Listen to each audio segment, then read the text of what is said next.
Welcome back to another week here on MWO Sports, brought to you by CoolBet.co. I am Ryan Drury. I'll be joined at points throughout the show by Steve Sabourin and Kris Clarke.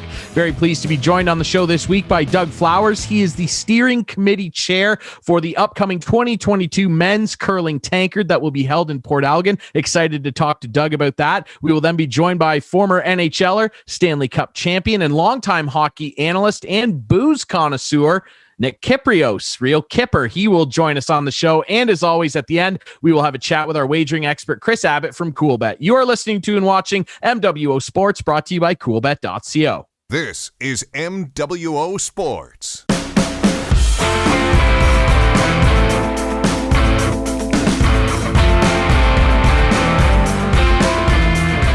Welcome back to another week here on MWO Sports. Ryan Drury alongside Steve Sabourin. We're very pleased to be joined by a special guest after receiving some great news for the area this week. Pleased to be joined by Doug Flowers. He is the steering committee chair for the 2022 men's tankard that will be held in Port Elgin February 9th to 13th next year. Doug, welcome to the show. Thanks for doing this.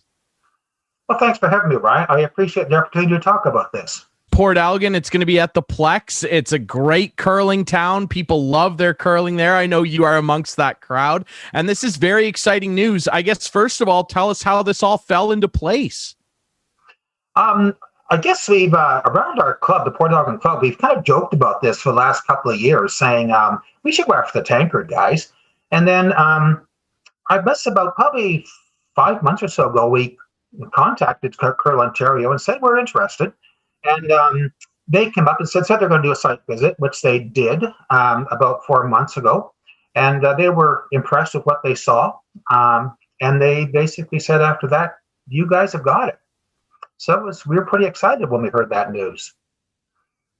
Doug, usually when there's a big provincial event somewhere, there's, I guess, specifications that the tournament wants to meet, whether it be facilities, hotel capability, volunteer base is a big thing.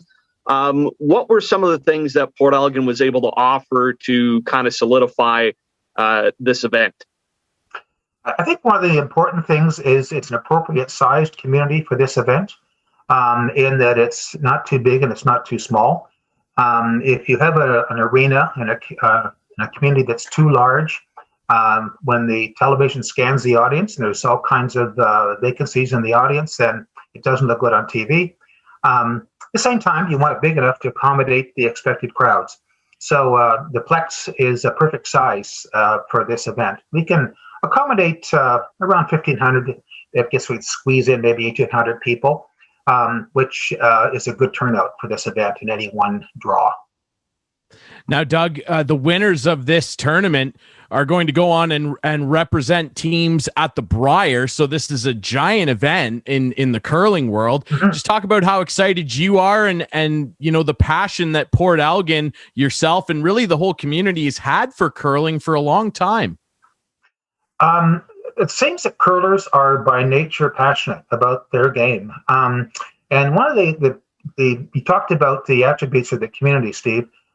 We have all those things that you mentioned. What we also have is the Port Elgin community is a community knowledgeable about curling. And if you take a look at the whole surrounding area, there's about 40 clubs within an hour and a half's drive of Port Elgin.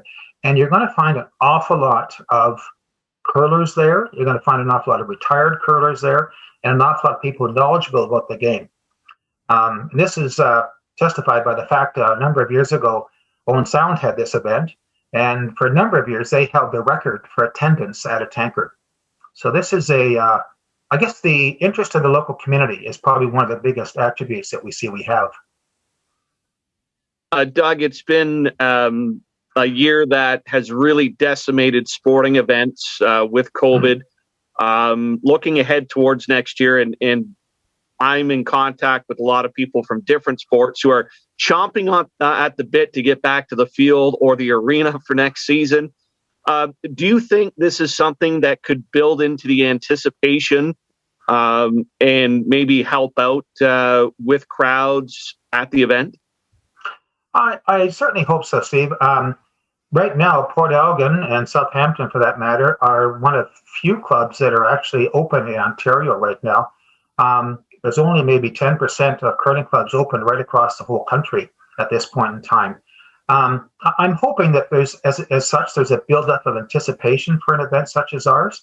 There's a buildup of interest in volunteering and attending an event such as ours, just because we haven't been able to do that for over a year at this point in time. Doug, I'm glad you brought up that Port Elgin and Southampton are one of the few curling clubs that are open and operating and able to host players right now. This coming Saturday, February 27th, it's Curling Day in Canada. I'm sure that there are going to be some things that are planned. Obviously, we can't have lots of people coming out and gathering, unfortunately, but what sort of things are going to be celebrated at the Plex for Curling Day? Well, for Curling Day, at the Port Elgin Curling Club, we have a Learn to Curl program in the morning. We have an open curl from 12:30 to 2:30. We have a mixed doubles draw from 2:30 to 4:30. And in the evening, we have a group of, I'm going to call them millennials, who have rent the club every second week, and they're coming in on Saturday night too to have to play and do their thing. We also are having our official formal launch of the Tankard on Curling in Canada Day. And our Mayor, Luc Charbonneau, is going to be here at 1:30. And we're going to have a little ceremony celebrating the fact that we have the Tankard in town. Of course, COVID friendly. And with the official launch, Doug, what are some of the things that have to be done, I guess, in the early going to get organized? If people are interested in volunteering, are you up to, I guess, as a committee, accepting those types of things? What's kind of the shopping list you have right now? I have to say that because of COVID, we're a little bit behind the eight ball in terms of getting ourselves organized, probably 2 or 3 months behind where other committees would have been in previous years. And in previous years, we would have attended the prior event, which was to have been in St. Thomas this year in February. And of course, that didn't happen, so we didn't have a chance to attend and talk to their people. We're running to catch up right now, and I'm proud to say we've got some wonderful volunteers in key positions right now, in chair positions, and they're working really hard to get things organized. Priorities. Definitely getting volunteers involved. We're working right now on getting a volunteer form together.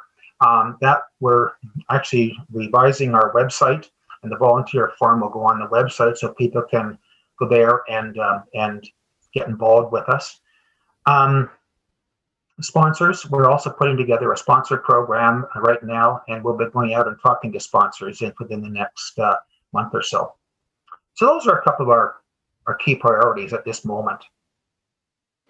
Doug, it's going to be a fantastic event. Again, congrats to you and the committee for getting a hold of this. It's going to be really popular. I think the community is really going to rally behind this and hopefully break that Owen Sound attendance record. In the meantime, though, because Port Elgin, of course, like we've mentioned a couple times, is operational and is allowing people to come play, how can people book times, get involved with the curling club, that sort of thing? If they contact, if they go to our website right now and contact us through our website, if they're interested in coming out and throwing some rocks or bringing a group out to play, we're happy to accommodate them. It's not quite the same as it normally would be in that we do have fairly stringent protocols for playing within the club right now. But having said that, we educate people who are new. And we're happy to have them come by. There's various opportunities for the week for people to get involved and have a game. That's spectacular. I know a lot of people will be looking forward to that, and we will, of course, for a year be looking forward to the Tankard. It will be February 9th to the 13th. The 2022 Men's Tankard will be in Port Elgin at the Port Elgin Curling Club at the Plex. It's going to be very exciting. Doug Flowers, he's the steering committee chair for the 2022 Tankard in Port Elgin. We really appreciate you doing this, Doug. Steve? Yeah, and Doug, just one more follow-up, and we talk about the passion of curling in Port Elgin.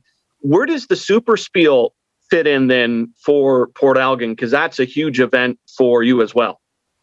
Yeah, I mean, one of our objectives in having the Tankard here is to focus on curling in general, not just in Port Elgin, but throughout all the communities around, and just hope we can build the interest in curling and build membership in curling clubs in the whole area.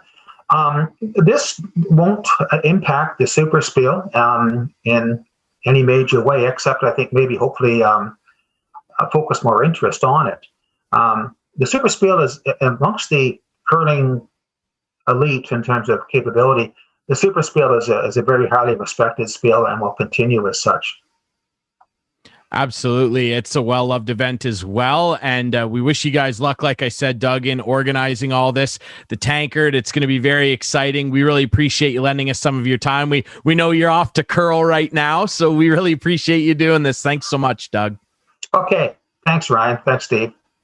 All right, we really appreciate our friend Doug Flowers joining us. We'll take a quick break here on the show. When we come back, we will be joined by former NHLer, former Stanley Cup champion, and longtime hockey analyst Nick Kypreos to talk about the Leafs, the North Division. The Canadiens have a new head coach. All sorts of things to dig into with Kyper next here on MWO Sports, brought to you by coolbet.co. This is MWO Sports.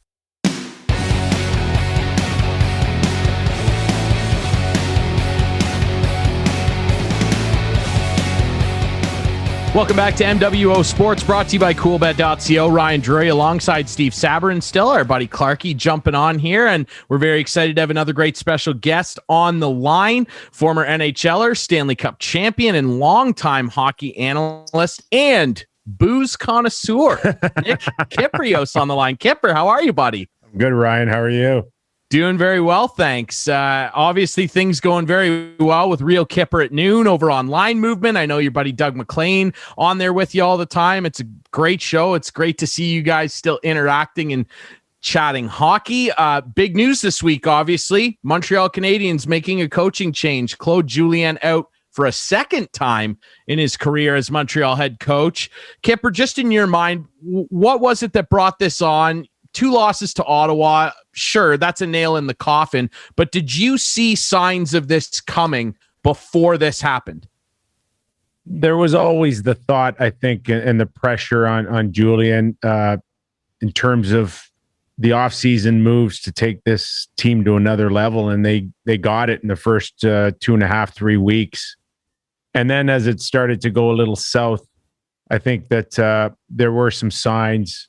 I know Claude Julien told a few people even prior to getting the official word the other day that he thought his job was in jeopardy. And I think that kind of, there's not many ways to keep a secret in Montreal with the Montreal Canadiens. And I think that started to get word and it started to snowball. I do know that Claude Julien had issues, I think, with certain young players that probably didn't develop as well as I think Bergevin and maybe ownership wanted to see, i.e. Jonathan Drouin and Max Domi. I know Max had publicly said that communication was a big issue when he got traded to Columbus. And then it came to fruition again when Bergevin spoke in his press conference about how the words were lost, I think, in the dressing room. And, it's one thing if you hear it from a Max Domi and a Jonathan Drouin, but there was a sense, guys, that he also was losing his core veterans in the room. And I think once that got word to Marc Bergevin, then he needed to act quickly. Do you think, Kyper, that Montreal is underperforming? Where would you see them slotted in right now in the North Division? That's a good question because we had talked about this on my show with Doug McLean, and I'm sitting there going, this is a team that missed the playoffs last year. They got a gift because of the pandemic to get invited to a party that they didn't deserve to be there. And sure enough, that they were able to come in and play exceptionally well and then take that momentum out of beating Pittsburgh and then adding key guys in Josh Anderson, Edmondson, Toffoli, and then get off to a great start. And it just seemed like once they started to settle in And I'm not saying that they were destined to go to a Stanley Cup final this year, but certainly they needed to be better than the team that missed the playoffs last year.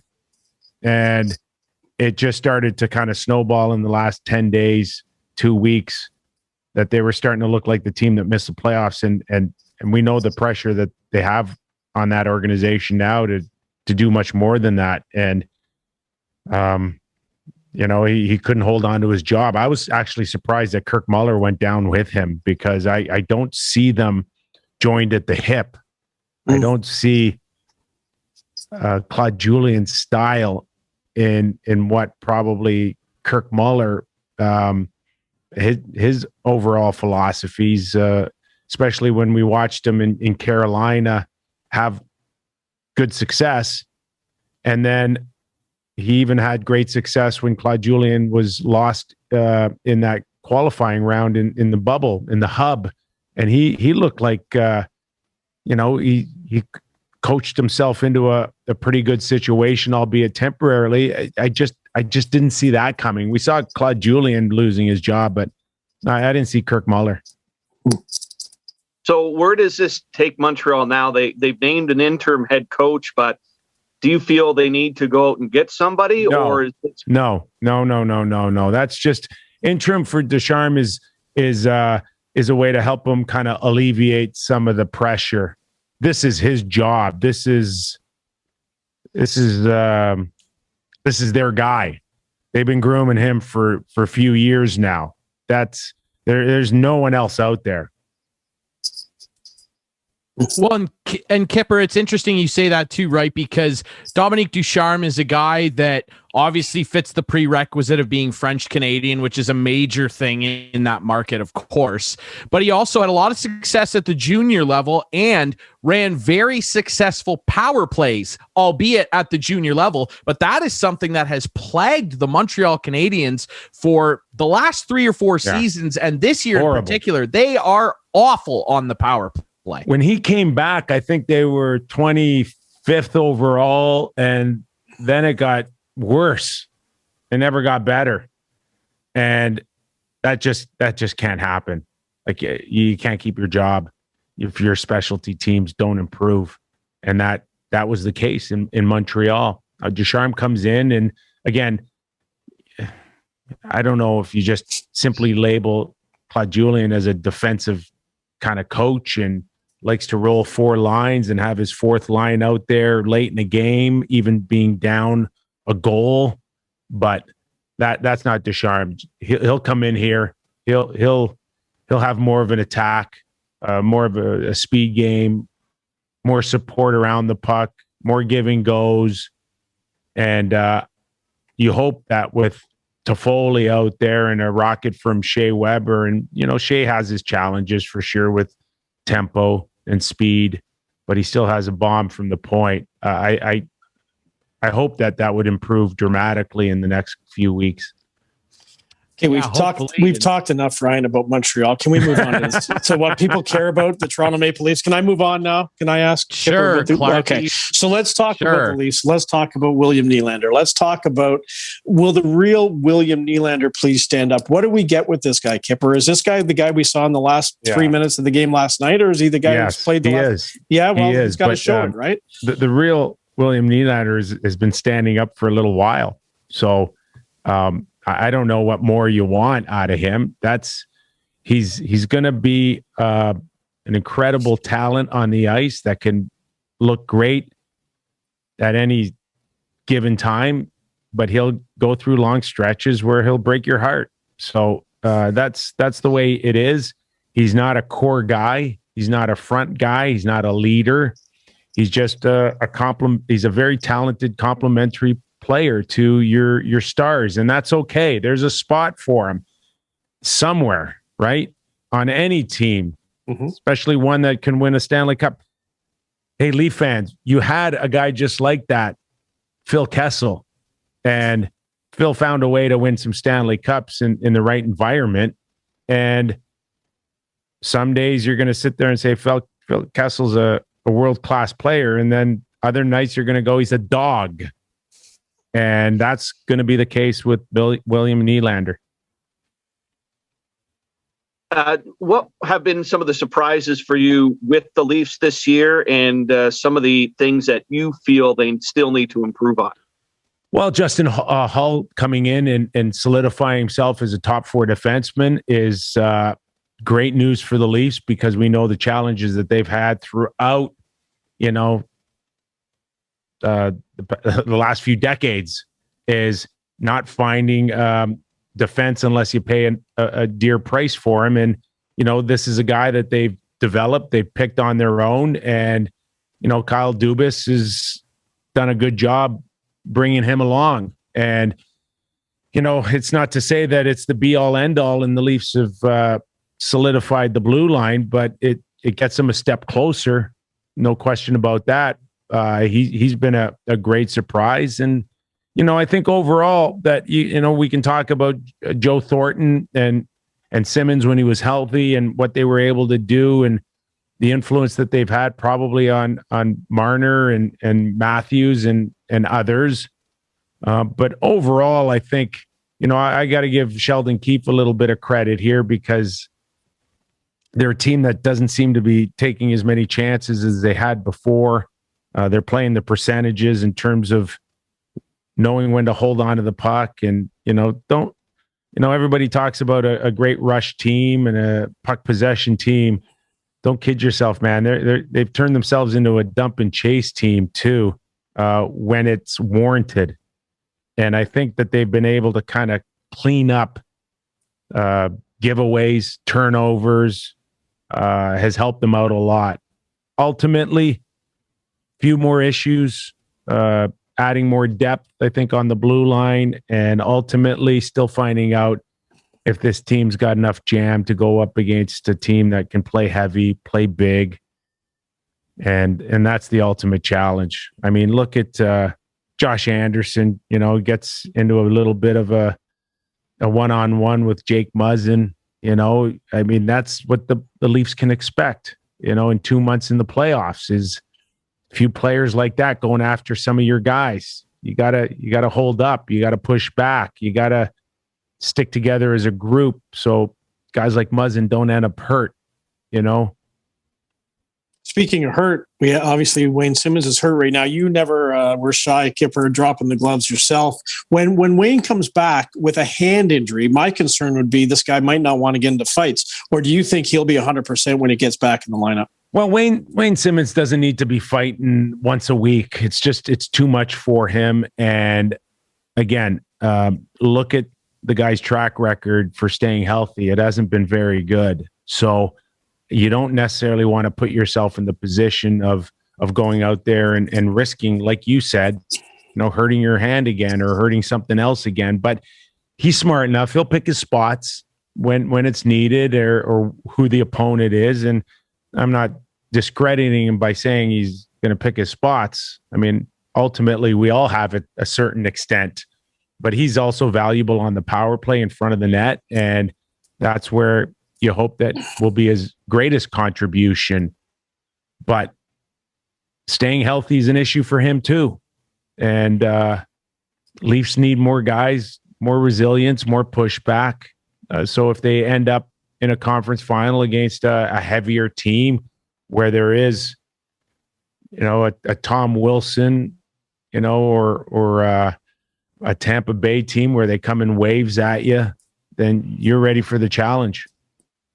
Kyper, speaking of adding guys with more resilience, more of that blue chip mentality, if you will. I was watching the other day, Real Kyper at noon, of course. If you guys aren't watching the show, I don't know what you're doing online, Movement. And look at the set. Look at the set he's got. The set is spectacular. Awesome. I got a cooler in the back with a little Buddha. I got to send you guys a case.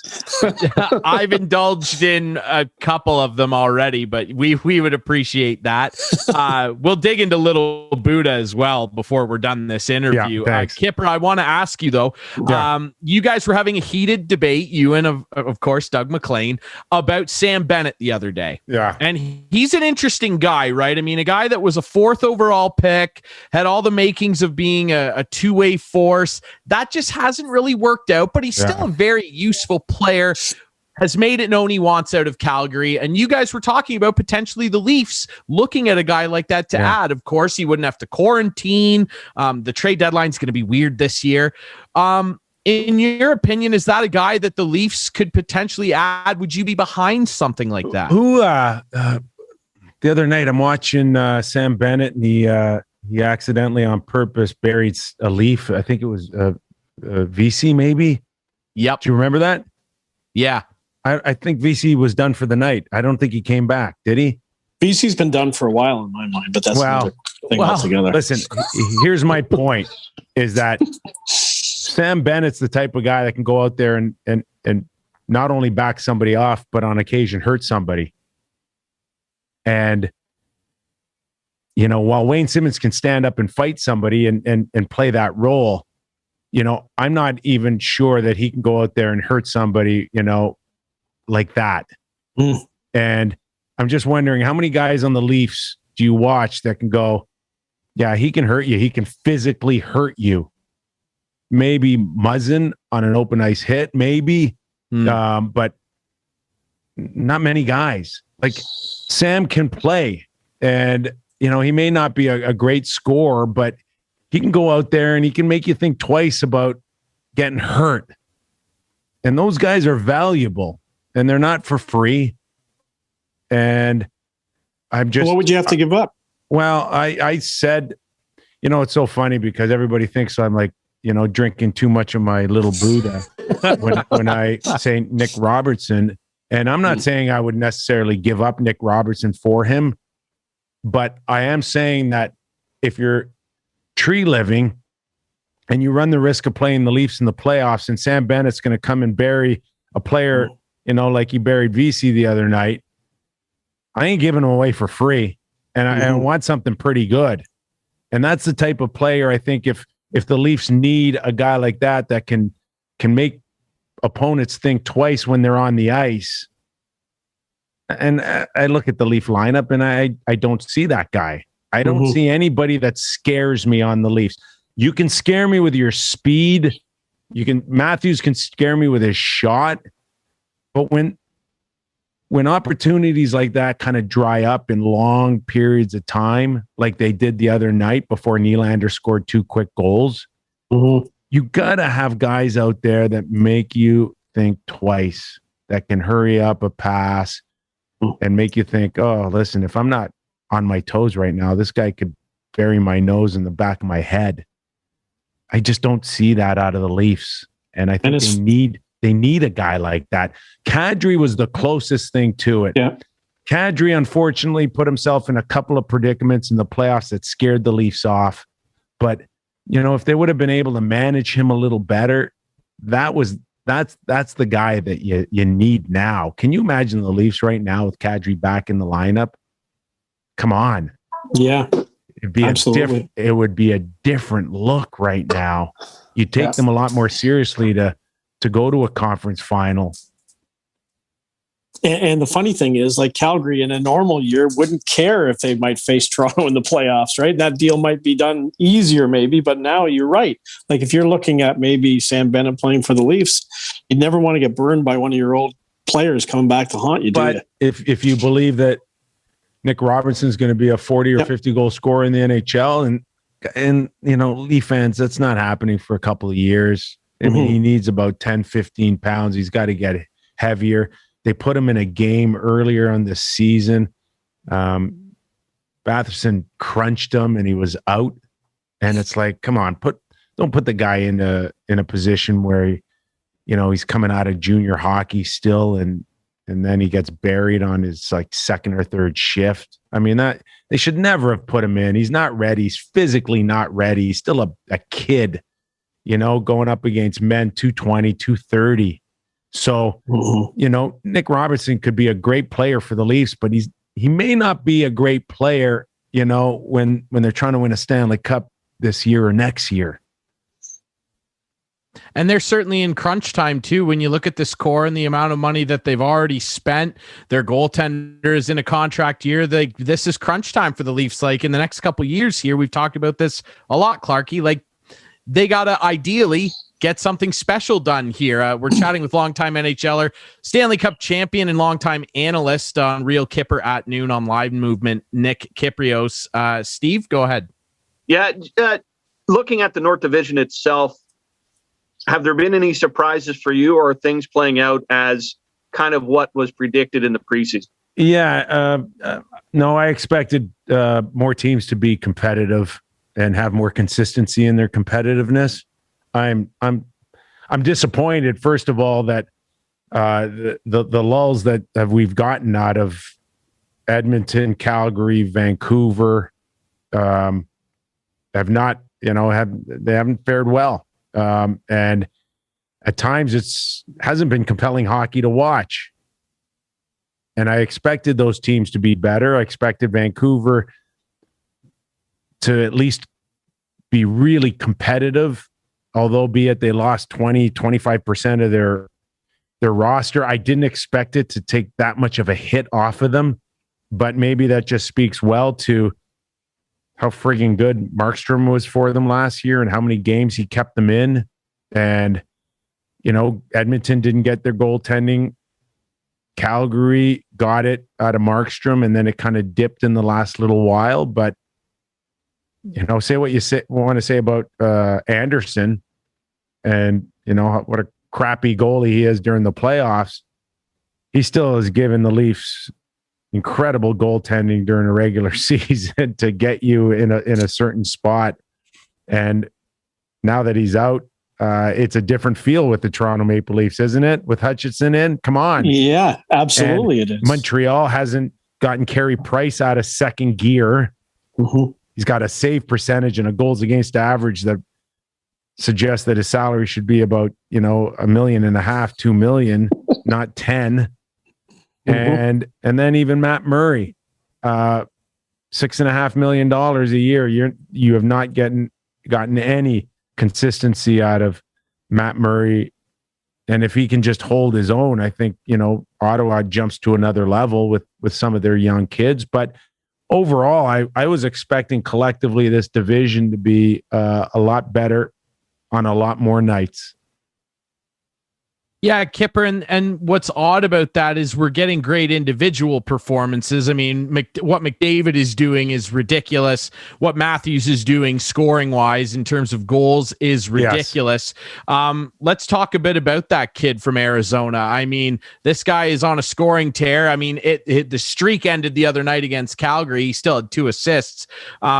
He is on a hot streak here, and he's just got one of those unique releases.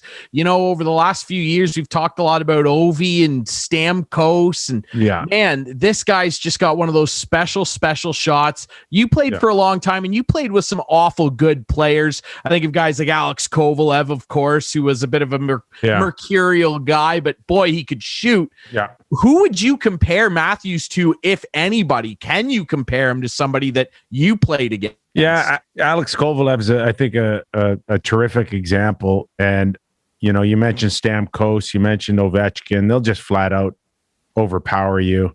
It's coming, and you still can't stop it. But with Alex and Austin Matthews, we're talking about some of the quickest hands you've ever seen, and the ability to change your angle and mask and hide your release. Whereas, his second goal last Saturday in Montreal, there's part of me that want to say, Carey, you saw it, and he's 35 feet out and you still didn't stop it. And yet I want to go, well, it's Austin Matthews, and it's that shot and it's that release. But, I don't usually kind of like to buy into a lot of, feel good stories like, 2 years ago, could Ovechkin break Gretzky's record? Or even a week ago, at 50-50. But it does warrant, I think, a legitimate conversation, because Austin is good enough and he's shots quick enough that you would think over a 60-minute period, he's going to get 4 or 5 fantastic looks with that shot. When you base a power play opportunity, 5-on-5, whatever the case is, this guy will get his looks, and all he needs is 1 out of 5, right? I mean, it's batting 200 in Major League Baseball. It can't be that hard for him to get two or three good opportunities and bury one of them. So I think it's a legit conversation right now where the game is, where it's headed, how they play the game. And, it's not many opponents are challenging him or getting into his face or throwing him off his rhythm.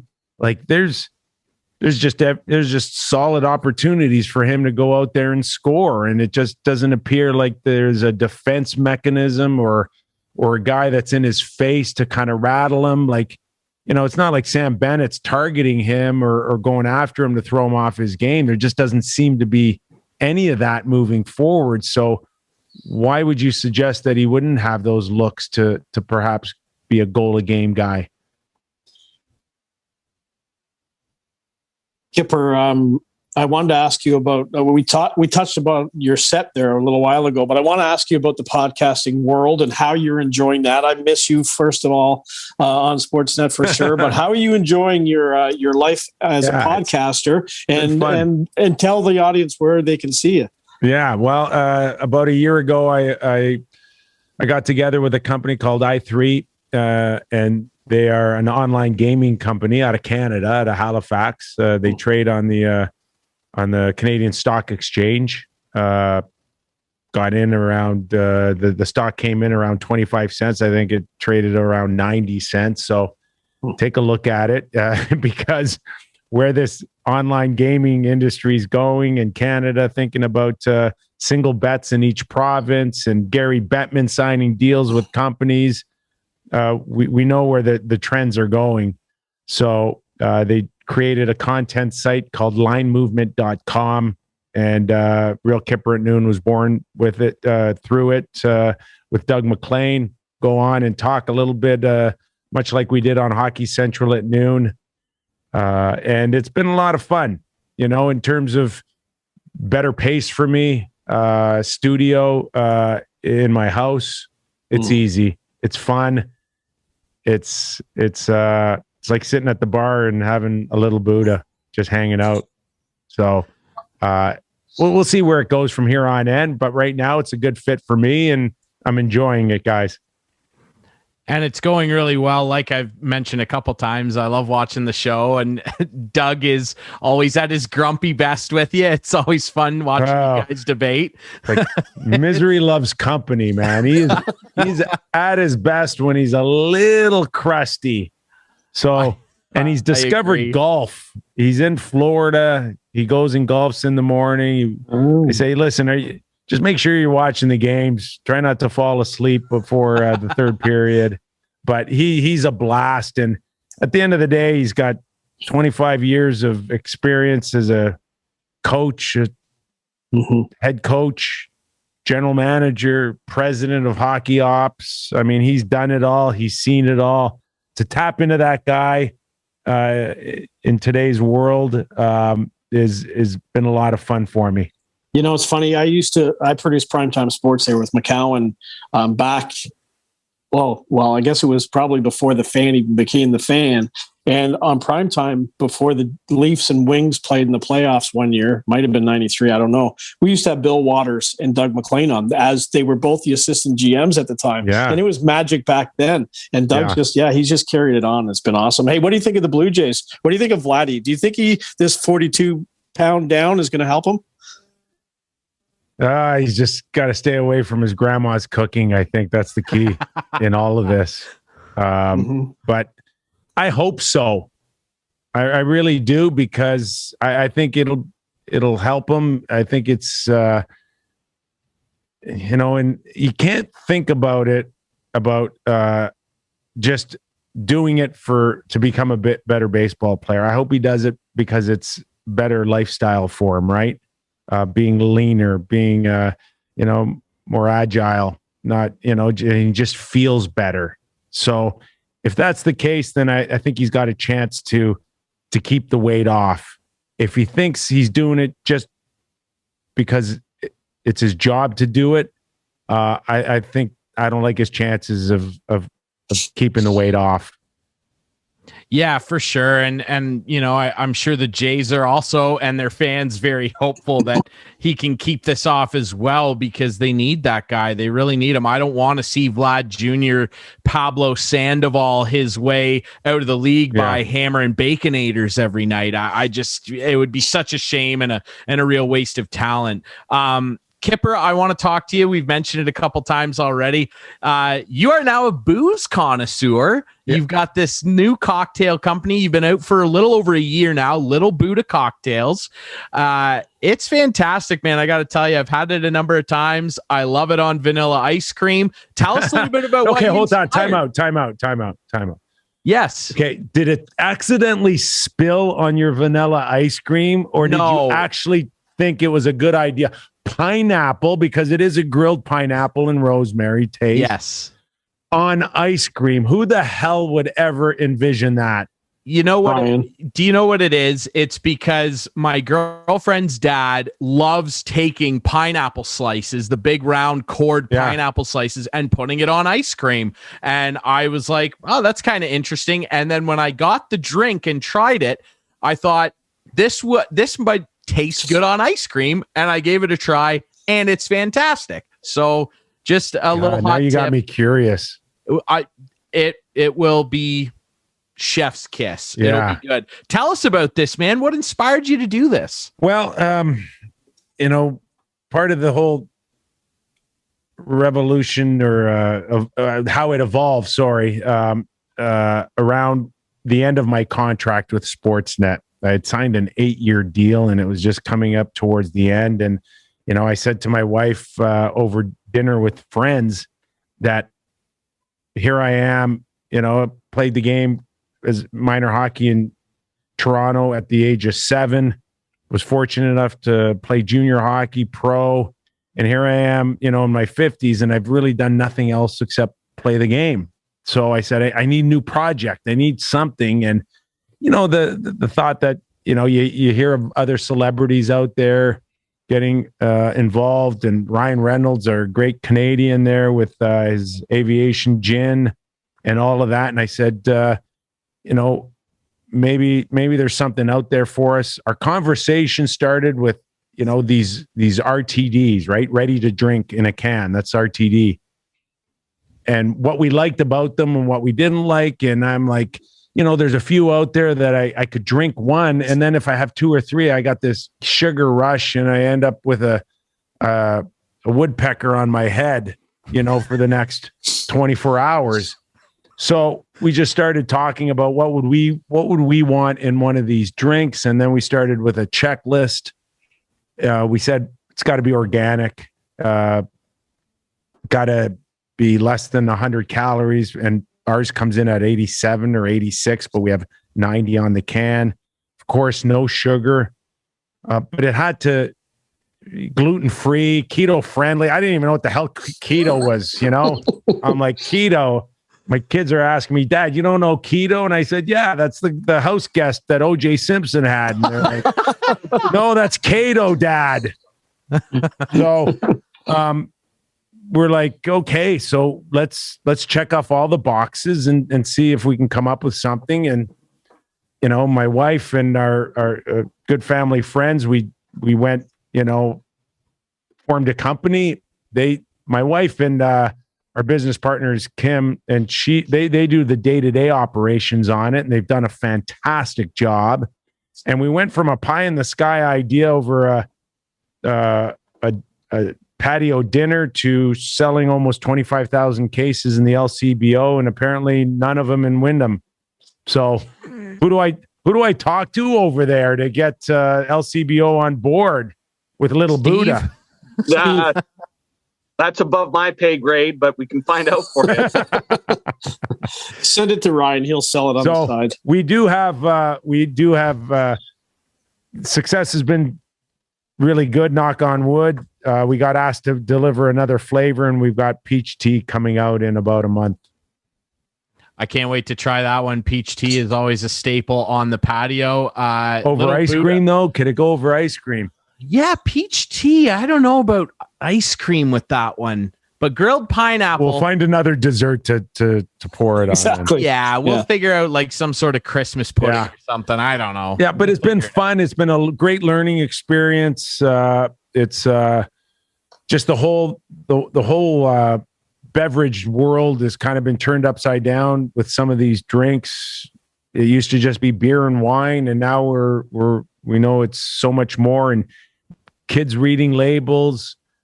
Older people reading labels. It's a good thing, man, to know what you're putting in your body. I completely agree. And I've enjoyed putting a number of your beverages into my body, my ice cream, all sorts of stuff. Little Buddha Cocktail Company. You can find them at pretty much every LCBO. We'll talk to the folks in Wingham about reparations there. And of course, Nick, we really appreciate you doing this. It's been a blast having you on the show. Catch him on Real Kyper at noon on Line Movement with his buddy Doug McLean. Follow Kyper at Real Kyper on Twitter. Of course, he's got a great book out as well. If you haven't read it, it's called Undrafted. Is there a fake Kyper read? Is there a fake one? Yes, there has to be. Yeah, there was. There were 2 and 3, and they were about 10 years ago, 12 years ago. They were causing me all types of havoc. And when the fake Real Kyper reported news in a trade, then Sportsnet would pick it up and put it on the wire. And then they'd call me up and say, "Can you call about the trade that you just mentioned on your Twitter?" And I'm like, "I didn't mention anything." Oh God. Yeah. What a do you remember that? Yeah. That's how Real Kyper was born. Gotcha. Yeah. Dangers of the internet world. Kyper, we really appreciate you doing this, man. Keep up the great work on the show. We love it, and I'm excited to try peach tea, buddy. Thank you for doing this. Hey guys, I really appreciate the time. Love to come back again. You will definitely be back, my friend. A friend of the show, mark it down. Nick Kypreos, we really appreciate you doing this. We'll take one last quick break here on the show. When we come back, as always, we will wrap up with our wagering expert, Kris Abbott, coming up next here on MWO Sports, brought to you by CoolBet.co. This is MWO Sports.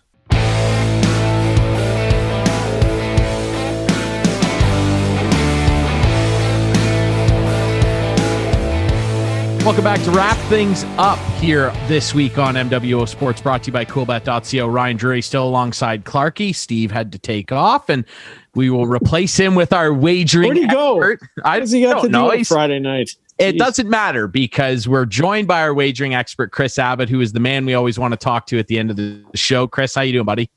I'm doing good, boys. Yeah, I think Steve just he doesn't usually say much when I'm on, so maybe he doesn't care. He was like, I'm going to duck out early. It's not like he's going country line dancing or anything these days. Hey, what happened with the golf line for the weekend after the unfortunate accident to Tiger Woods? Wow. I mean, not much, I mean, it's Tiger's not he's not moving the needle a lot in the betting world these days, but I do think that it's going to, it'll take some eyes off of the bigger events as we go forward. The hardcore people are still really interested, but those people who tune into the Masters solely to see if Tiger can do it again, and of course that he's so done so well on in the past. And I mean, just won there 2 years ago. But I mean, it's absolutely tragic. I just hope everything's okay for him. Yeah, absolutely. Obviously, we send our best. I don't think it's tragic, Ryan. Well, we don't. We had this conversation the other day. Tragic is a very tough word. Unfortunate. It's tough, but I don't think it's tragic. I don't. But Tiger's going to be fine. The thing we all hope for, of course, is that he's going to be able to, walk around and hang out with his kids for the rest of his life is obviously the main point. But yeah, obviously we send our best to Tiger. He's done so much for the sporting world, the betting world, of course, and golf. I mean, has there ever been an athlete that meant more to a single sport? I don't think so. Kris, I want to talk to you a bit about the NFL here. I mean, the Super Bowl is well behind us. Lots of rumors floating around out there. We've seen Carson Wentz get moved. Now there's rumors floating around about Russell Wilson. Apparently he doesn't want to get traded. What would you set as an over-under on that guy not being a Seattle Seahawk next year? Oh, God, just a line. I think Russell Wilson's back with the Seattle Seahawks. I'd say, will he return to the Seattle Seahawks? Yes. minus 400. No would be like plus 600 in that case. Yeah, I don't see him going anywhere. I saw a really interesting tweet actually this week that said, you fire Pete Carroll before you move Russell Wilson, and I think that's, he's in the MVP conversation just about every year. He makes an awful lot out of not a lot. He's not the problem there. He is the Seattle Seahawks. So, the term franchise player gets thrown around, but like he is the identity of that team. And he's with DK Metcalf now, I suppose, but it's still Russell Wilson. Do you have another question about the NFL, Ryan? Sorry to interrupt. No, I was just going to ask Kris if there was any action, or is there any action on like coaches being fired? Like, can you bet on that kind of thing? We saw the Habs fire Julian this week. Yeah, for sure. No, we put odds up on that stuff from time to time. It's it's one of these markets where you put the prop up there. You won't take you'll have small limits on it, obviously, because it's not really a true game that's being played with an unknown outcome. It's just right. Just kind and of someone can control it, right? Someone can control the outcome. Yeah. It's just kind of one of those entertainment things, and you do see that those things pop up from time to time. To be completely honest, it's not something that Coolbet really spends a lot of time on, but it will happen. Kris, final one for me. I want to ask you a little bit about money coming in on Stanley Cup favorites now that we're well into the season here and the Leafs are chugging along in the North. I mean, you see teams like Chicago doing some unsuspected things in terms of divisional play, but what sort of money is getting dropped? Is Tampa still the hardcore favorite amongst bettors? Tampa, Colorado, those are the two teams. Vegas is getting maybe a little bit more love than they deserve, if we're being honest. Like, I don't know that team is there at the end of the day, but I would have said that about them in their first year for sure too. So who knows? But yeah, it's still mostly the front running favorites. You get the money coming in on Toronto. I think they were about 7 or 8 to 1 last time we looked. So I mean, the curious part about the Stanley Cup odds this year is it's harder for the odds makers to tabulate, because that there's a team from Canada in the Final Four. And I mean, once you get that far, anything can happen. So it's a little bit of a tougher game to try and figure out this year. It's a full house, eh? Yes, sir. Do you get it? Do you get it? Yeah. Do you get it? Whatever happened to predictability, wasn't it? The Milkman, the Paperboy, evening TV. Yeah, you're looking like Danny Tanner there with a full head of hair. Oh, I got full head of hair. Nice. I want to see you going in the red Corvette or whatever. That was a great show, man. I used to watch that like every Friday night growing up. Yeah, that's good. The Golden Gate Bridge. We appreciate everybody listening to and watching this show. If they're still listening. If they're still listening, or if you tuned into Full House, you can listen to the show Friday nights at 6, just after 6 on CKNX AM 920 and CKNX.ca, unless the Leafs play at 7 on a Friday, which does happen a few times this season. Then we will start at 5:30, lead into Leafs pregame at 6:30. Remember, whenever we air a Leafs game on CKNX, which we will all year for every game, we carry the pregame show as well. You can find us on YouTube Friday nights, debuting at 9. You can find us on all the best podcast apps. We're on social media at MWO_sports. And of course, you can watch us Friday nights at 8, Sunday nights at 9 with our friends on Whiteman TV. For myself, Ryan Drury, Clarke, Steve Sabourin, our great guest this week, Doug Flowers of the 2022 Men's Tankard in Port Elgin, and of course, Nick Kypreos, longtime hockey analyst, and hey, he was a Stanley Cup champion as well. And our wagering expert, Kris Abbott. We appreciate you listening to and watching MWO Sports, brought to you as always by coolbet.co.